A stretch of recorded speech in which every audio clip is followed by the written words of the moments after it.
Good day, students. This is Kone, English language. Today, we are looking at the noun clause and its grammatical functions. But before we go there, let's try to see what we've done on grammatical names and functions. We've looked at our noun phrase, the adjectival phrase, the adverbial phrase. I believe you can still remember what a phrase is, what an adjectival phrase is, what a noun phrase is, and what an adverbial phrase is. Please try as much as possible to know everything on the phrases. So today we are looking at the noun phrase and its grammatical functions. First of all, we must understand and note the difference between the phrase and the clause. I told you earlier on that a phrase is a group of words without a finite verb. A clause is a group of words which contain a finite verb and functions as obligatory parts of a sentence. A clause is a group of words which contains a finite verb and functions as an obligatory part of a sentence. Try to know the difference between a phrase and a clause. A clause contains a finite verb, whereas a phrase does not contain any finite verb. Both of them are a group of words, but a phrase does not contain a finite verb, while a clause contains a finite verb. So, have that in mind. There are two major types of clauses, namely A, the main clause, the main or independent clause, and subordinate or dependent clause. The main clause is also called independent clause, and the subordinate clause is also called dependent clause. Those are the two major types of clauses, main or independent clause and subordinate or dependent clause. What is a main clause? A main clause is that part of a sentence which is independent. A main clause is that part of a sentence that is independent. That is, it can stand on its own as a complete sentence. A main clause can stand on its own as a complete sentence. It is meaningful. It has a complete meaning. Whereas a subordinate clause depends on the main clause to be meaningful. The subordinate clause cannot stand on its own. The meaning will not be complete. So, your main clause is the one that can just stand on its own and that can perform the function of a sentence. But this one, the subordinate clause, cannot stand on its own. Subordinate clause usually preceded by subordinating conjunction. It is usually preceded by subordinate conjunction. Subordinate conjunctions such as when, because, why, after, whose, until, and so many others. So all these are subordinate conjunctions. When, because, why, after, and all those ones. So when you have your subordinate clauses, they are usually preceded by all the subordinate conjunctions. For example, let's look at the examples. Example 1. I came home because I was hungry. I came home because I was hungry. In this sentence, there are two clauses there. We have two clauses in this sentence. The first one is I came home. I came home, can it stand on its own? If you look at it very well, you see that it can stand on its own. So that is a main clause. The one that can stand on its own will be referred to as a main clause. The one that cannot stand on its own is the one that we call subordinate clause. So let's look at the second clause now. Because I was hungry. You can say that, you can say because I was hungry and just leave it like that. The meaning will not be complete. So, because I was hungry is a subordinate clause. So, let's look at another example. Example 2 now. The man who came here yesterday is my friend. In this sentence, we have two clauses as well. There are two clauses here. Have you seen it? So the man is my friend is a main clause. The man is my friend is the main clause in this sentence. Who came here yesterday is the subordinate clause. It is not in all cases that you have all the words belonging to a particular clause together, grouped together. If you look at the first example, you will see that here we have all the words grouped together in the same clause. I came home. You have everything together, one side. The other one too, grouped together. But in the second example, we have just only parts of the main clause here, and the other part towards the end of the sentence. So the man is my friend is the main clause, right? Who came here yesterday is the subordinate clause. Another example. I don't know what you're talking about. I don't know what you're talking about.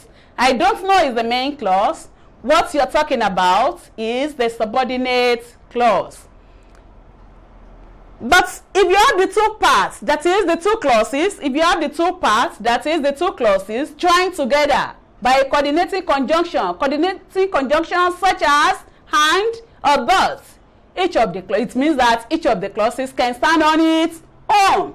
Once you have a coordinating conjunction joining two clauses together, it means that the two clauses in that particular sentence, each of them can stand on its own. Each of them is a main clause. For examples, let's look at these examples now. The first example here, man proposes, but God disposes. In this example, there are also two clauses. We have man proposes, which can stand on its own, so it is referred to as a main clause.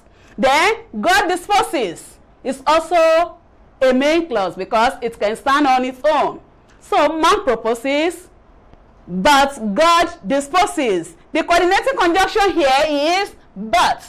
But is the coordinating conjunction joining the two main clauses together. Another example, we have I went to the market and I bought some meat. In this sentence, we have two clauses as well. The first one is I went to the market, which is a main clause. It can stand on its own. The meaning is complete. It is an independent clause. It can serve as a simple sentence. I went to the market. Then another clause here is I bought some meat. This one too is a main clause because of the coordinating conjunction that we have here and. So each of these is a main clause. Then we also have another example. No example again. Okay.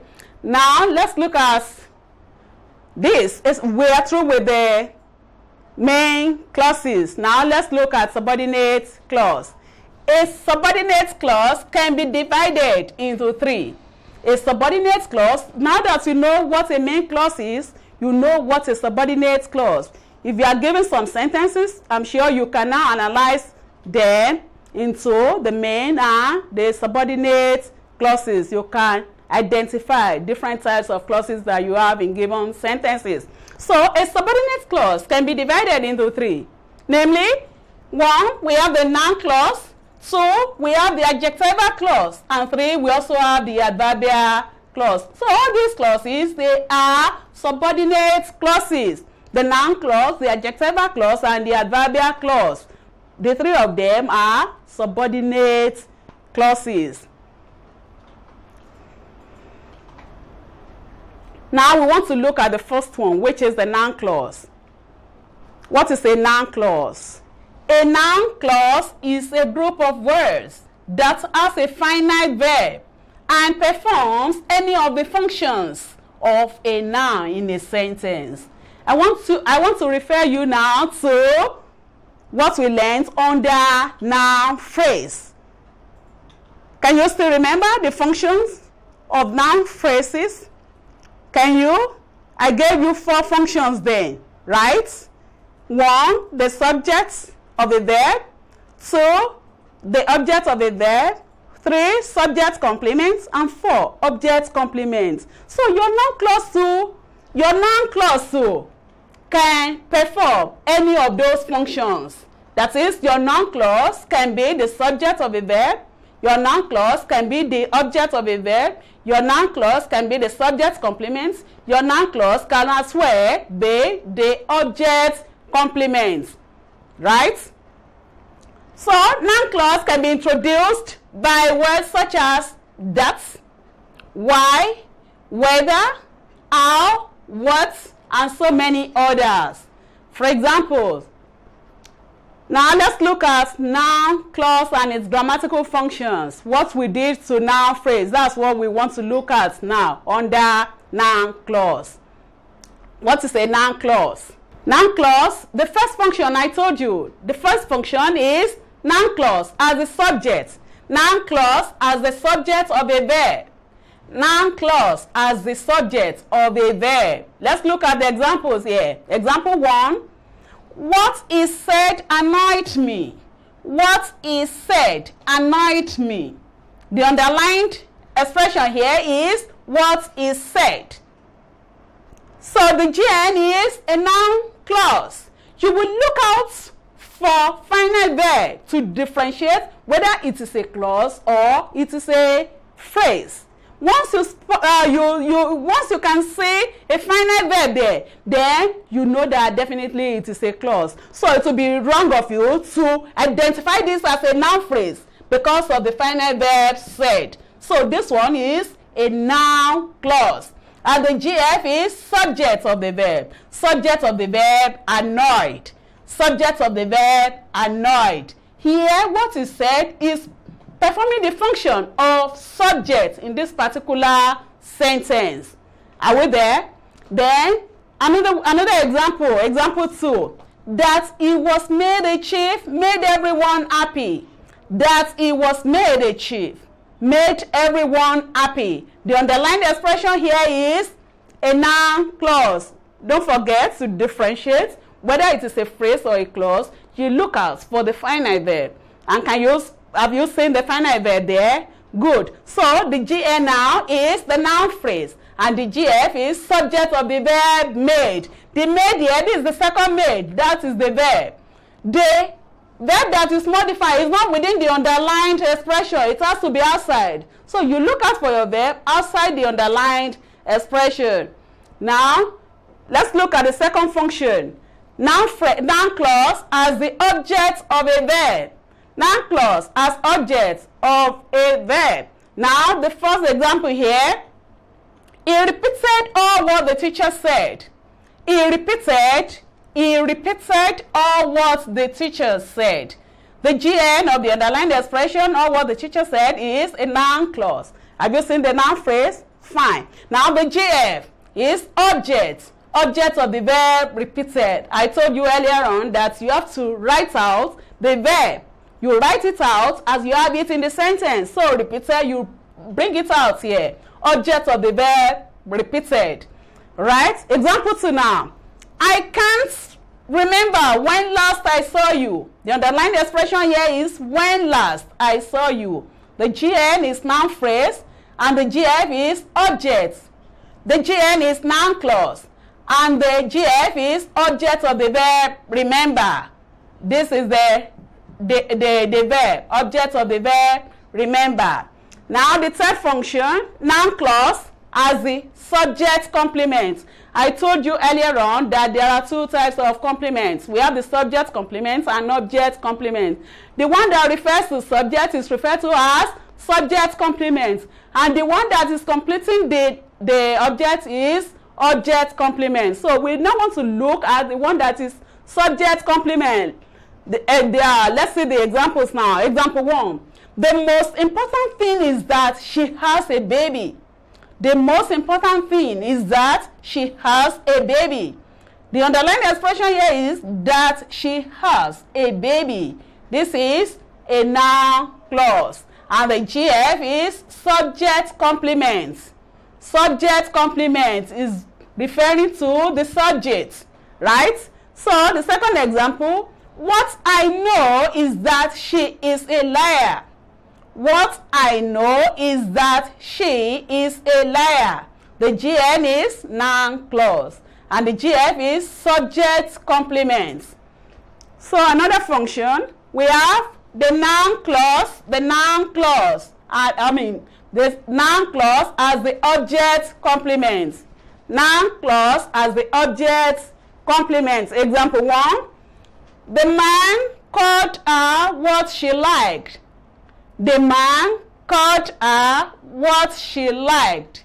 The GN is noun clause and the GF is object complement. Here it is referring to object. What she liked is referring back. Let's try to analyze this sentence into SVOCA and see. The man is the subject, called is the verb, and her is the object. So what she liked is referring to that, is referring to who? It's referring to her. So this is object complement. Another example, we tagged the book what the management dictated. We tagged the book what the management dictated. This one is a noun clause and the GF is object complement. What the management dictated is the object complement, is the book, which is the object. So this one is object complement. Now we want to look at the assessments. The assessment, you are to give the grammatical name and function of each of the underlined expressions. Each of the underlined expressions in the following sentences. Here I have 5 sentences and you see the underlined expressions there. You are to write the GN and the GF after each of them. After each of the sentences, you write the GN and the GF as we did for the others. So you are to forward your answers or questions and questions to the address on the screen. Have a nice day.